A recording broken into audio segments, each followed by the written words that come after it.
It's the most trashiest time of the year. And why is it the trashiest time of year? Because there are so many trashy holiday movies for you to watch on any streaming platform that you could possibly imagine. This is the time of year that we can enjoy those comforting, predictable holiday movies that we love to hate. So here at Trash Pickins, we're gonna be celebrating the season by going over the top 10 markers of a holiday movie. What can you expect to find in a really good, trashy movie? Chef's kiss trash. So stick with me as we go through the list, and be sure to stick around to the end so you can hear what is in our coveted #1 spot. All right, so spot number 10 is excessive holiday decor. A holiday movie would not be complete if it wasn't for just tons and tons of trees and nutcrackers and wreaths and lights and candles and Yule logs and anything you can possibly imagine. A good holiday movie makes sure that you know you're watching a holiday movie by hitting you over the head with that decor as soon as possible. You're gonna see it in pretty much any movie. It's a vibe, it's an ambiance, it's Christmas time, right? That director wants to ensure that you know that there is no mistaking it is a magical Christmas season. The soft glow of the fire, of the lights, creating an entire ambiance that you can be sure feels like a totally different time of year. And honestly, a place out of time, something that just exists in our imagination, in our fantasy, and all of those holiday decorations do it for us. The other thing that this shows is that there's a lot of excessive consumption at Christmas. I need. You can see it at play in these films. So keep an eye out for number 10, excessive holiday decor. Once we have all those holiday lights and decorations in the background, we can move on to number 9, city versus small town, or capitalism versus tradition. This is a classic trope in almost every holiday movie. One of the main characters might have a desire to make something of themselves. Perhaps they left the small town. Maybe they're heading to the big city to make some money or to, build a business. However, these films always pose that as a moral failing on the part of the individual. And also that it's mutually exclusive with love. You can't actually have someone that you love or a family and pursue that career. Sets it up as a dichotomy, a line that cannot be crossed. And so the Christmas movie's role is therefore to school that main character and show them that they must give up the big city, move away from the hustle and the bustle and the entrepreneurs and the money and all of the complicated lifestyle that cuts people off from their heritage and their small town and their family. They must throw that all away and return to the small town where they can truly find love. Not only love, but meaning, right? Deep meaning in family and tradition. So we always see those themes woven throughout, usually with a moral judgment and showing that one must give that up. Coming in at number 8, we have the idiot plot. Most Christmas movies have a conceit that is completely unbelievable. It requires not only the main characters, but everyone else in town to either ignore something incredibly obvious or pretend like something isn't happening.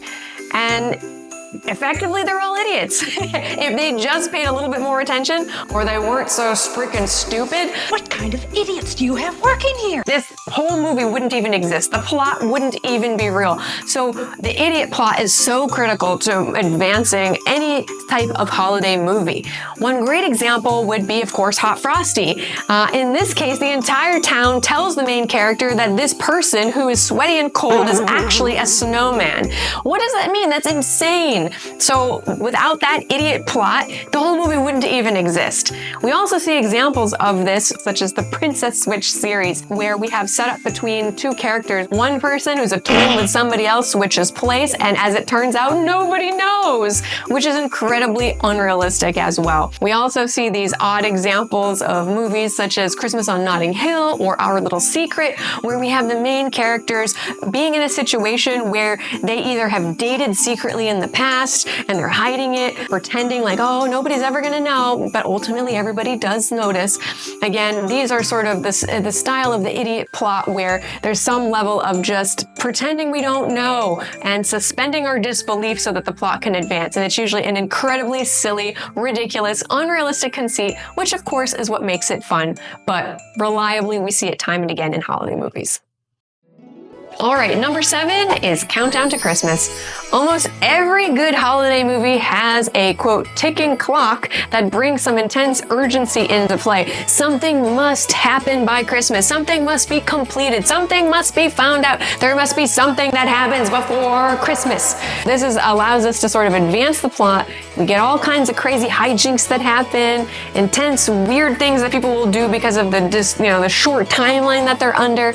We see this in examples like the holiday calendar, which is all about a countdown to Christmas. There's an advent calendar which reveals something special. It almost portends the future, including a new love in the main character's life. We also have things like a California Christmas, where we have that small amount of time to make a large real estate decision. We also have the Merry Gentleman, the bar must be saved by Christmas, and on and on and on and on. It's like I said, almost every excellent holiday movie has it, so keep an eye out for that countdown to Christmas. Moving right along, at number 6, we have a main character that hates Christmas. Part of what every good holiday movie does is it opens the heart of a main character. A Grinch character, someone that doesn't really want to love Christmas, that doesn't have Christmas spirit. Perhaps they hate Christmas because something terrible or tragic happens on or around Christmas, like the loss of a loved one. Or perhaps they just don't care because they think it's a waste of time as they try to pursue their business or their career or something that just isn't all around the Christmas spirit and holidays and family.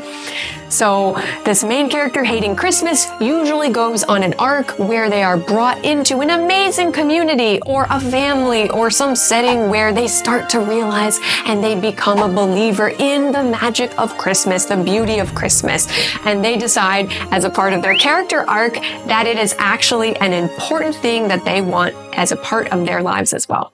All right, number 5, we have unexpected or begrudging romantic leads. This is when our two main characters, the two protagonists, really don't know each other and they somehow cross paths. It's either completely unexpected and a surprise and they fall into each other's laps and it's this amazing opportunity, or they completely hate each other's guts and there's a ton of hate flirting that goes on. When they're taking snipes at each other, they think the other one is ridiculous, they have completely different values, they come from different places, maybe they have something in common but they just can't stand the other person for some reason or another, and that is the setup for the entire arc of the story. Are they going to fall in love? Will the other one really dislike the other and then that's the end of it, right? So this sort of like hatred of the other is so indicative of an excellent holiday movie plot. The plot thickens with number 4, the supportive best friend with no life of their own. The role of this friend is entirely to advance the romantic relationships that is budding between the two romantic leads. In this case, they don't really do anything other than ask that main character, oh, did you talk to them? Oh, what do you think about this? Or, oh, you're single, why don't you go out with so-and-so? Oh, goodness, they have no life of their own, right? So the thing about this supportive friend is that they are super quirky in a way that is very different than the lead. And this kind of shows us that that character has some new and interesting perspective. Maybe they can help that main character loosen up or lighten up a bit, maybe do something a little bit different. Or maybe they're just kind of an odd comic relief. But there's usually something about them that brings in those new perspectives and encourages those leads to go ahead and pursue those romantic relationships. Moving on to number 3. The lead must sacrifice something for their family or their partner. This is the ultimate holiday movie plot arc. This is when the main character perhaps decides to go on with their life as they had planned it, as they maybe envisioned for themselves becoming a business owner or traveling the world. But if they were to do that, if they were to be true to themselves and pursue in this dream that they had, they would lose love. So they have to actually go back to that small town. They have to go back to tradition. They have to do something that prevents them from actually becoming who they wanted to be, right? It's sort of love is posed as something completely separate and different. So that main character must give up the job, the money, the travel, the house, the location, the friends, whatever it is. They must just give that up. And once they have sacrificed themselves, they are given love. The small, price to pay for salvation. Sometimes both characters have to do it, but it's usually one of the two main characters, one of the romantic leads. Now, historically, we've seen it as the woman, right? The woman is a career woman. She doesn't value family, and she needs to be the one to return to her roots and just be a nurturing woman. But, you know, there have been some updates in more recent holiday movies, and we see the same thing happening for the male lead as well. So we really have that sacrifice that is essential for the romantic connection to happen. All right, number 2 is Christmas magic. Christmas magic. It is either overt magic that hits us on the head as a witch sort of casting a spell on someone as in the night before Christmas, or a magical scarf that turns a snowman into a real boy and hot frosty, to more mundane things just as like a nice feeling or connection, right? Christmas magic has many forms and many shapes, but its role is, 1, that magic opens the heart of the protagonist who is perhaps closed off to tradition or who hated Christmas, show them how amazing it is to be connected to love and family and tradition. The other thing, it actually helps bring two lovers together. The fated meeting between our romantic leads. Ultimately, it's to create that nice feeling of family, of connection, of something that's special.